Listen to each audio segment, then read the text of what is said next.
And had I not looked left, I missed the bus again. Veronica would kill me if she knew. I'd been late 4 times that week already and was due for more than just a few snide comments this time. I frantically tried to flag down the driver, but it was no use. He peeled away from the curb and out into the evening traffic. Cars were whizzing by, their lights blinking on as the world turned more purple than blue. I stood on the sidewalk and ignored the way that people filtered around me. I could have started the long walk home, at least it would give me some time to think. I could listen to some Cat Stevens and pretend it wasn't far too cold to just be wearing a suit jacket. Instead, I ducked into the bus shelter and leaned my weight against the wall. I should have texted Veronica, told her to wait before putting the lasagna in the oven because I was going to be late for dinner again. Oh, good Lord, she was going to kill me. I sighed and rested my head against the glass. As it always did, the world kept on spinning.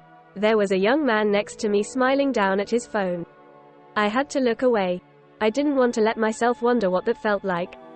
The sky darkened, then lit up again and painted the city in deep oranges and reds. The buildings glowed pink and the grays of the concrete looked a bit warmer, if only for a few minutes.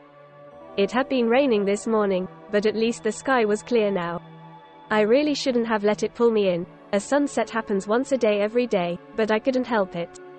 It had been cloudy for weeks and now was as good a time as ever to make sure the world was still beautiful.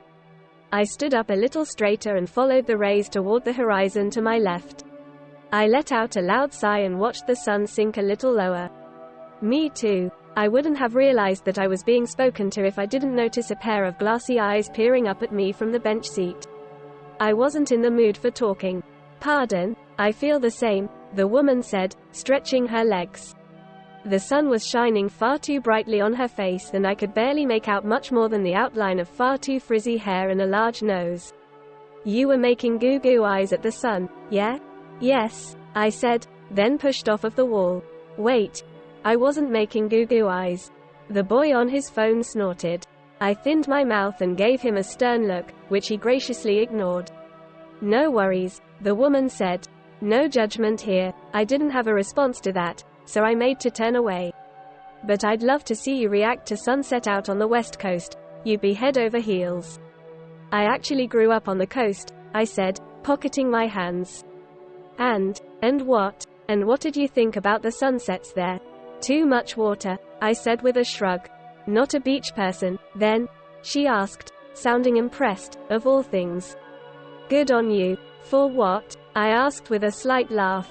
For getting away, she said. Most people live and die on the West Coast just because it's what they think they should do. The boy's bus pulled up to the curb, so he hurried out of the shelter, leaving me and the strange woman alone. I crossed my arms over my chest and watched the traffic without really seeing it. Are you a beach person, then? I asked. I didn't really know why. Nah, she said. I used to think I was. Oh yeah, she said. Sometimes it just happens that way. You love someone so much, you think you love everything about them, too. I turned and squinted at her outline. It was too dark by then to see her properly.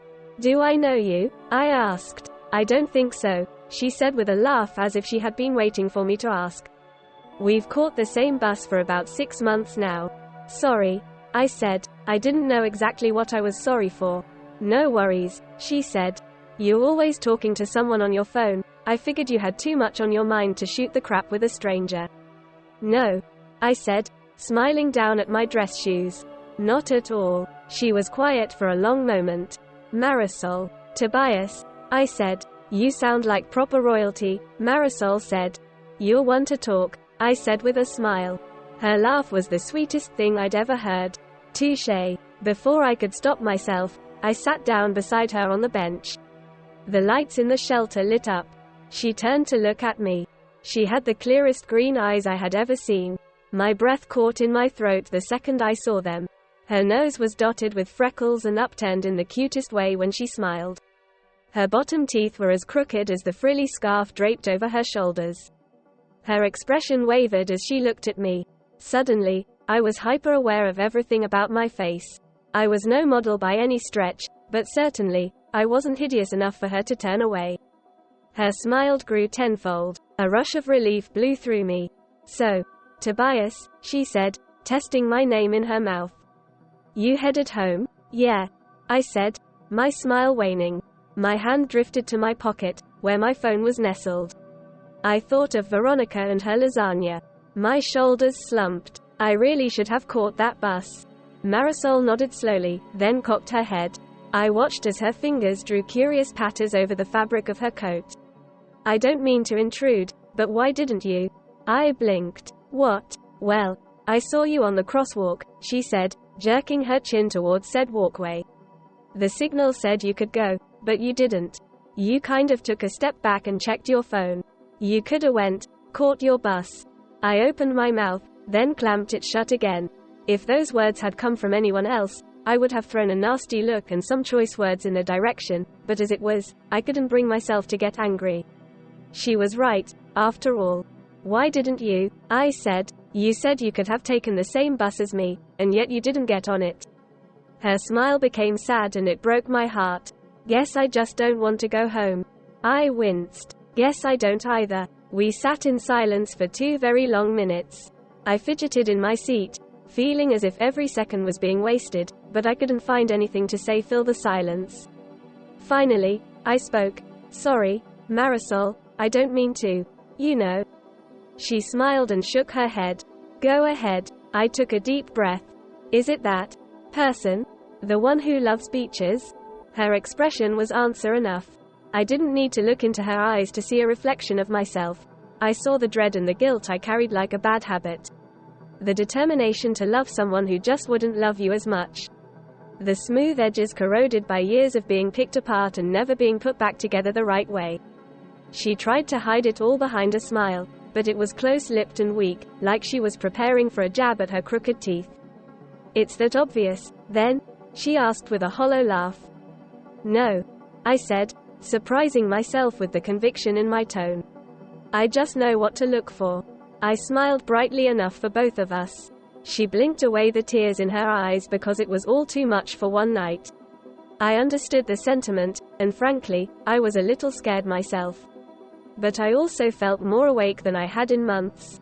I'd walk away, though, if she asked me to. Instead, she swallowed thickly and reached for my hand. Her fingertips were freezing cold while mine were far too hot. Together we made the perfect equilibrium. We didn't say much on the ride home. I didn't ask her what she was going to do or going to say. I simply let her hand go and gave her another smile. See you tomorrow? She gave me a wide smile. Not if I see you first. Her words echoed through my mind as I trudged up the driveway. On a normal night, I would stand on the porch for a while to gather my wits before facing Veronica. Tonight I looked west, where the sun had set, and thought about what I was going to say. How I was going to tell sweet Ronnie that she was safety and security, but she wasn't home anymore. And how, for the first time in a long time, I was excited for tomorrow.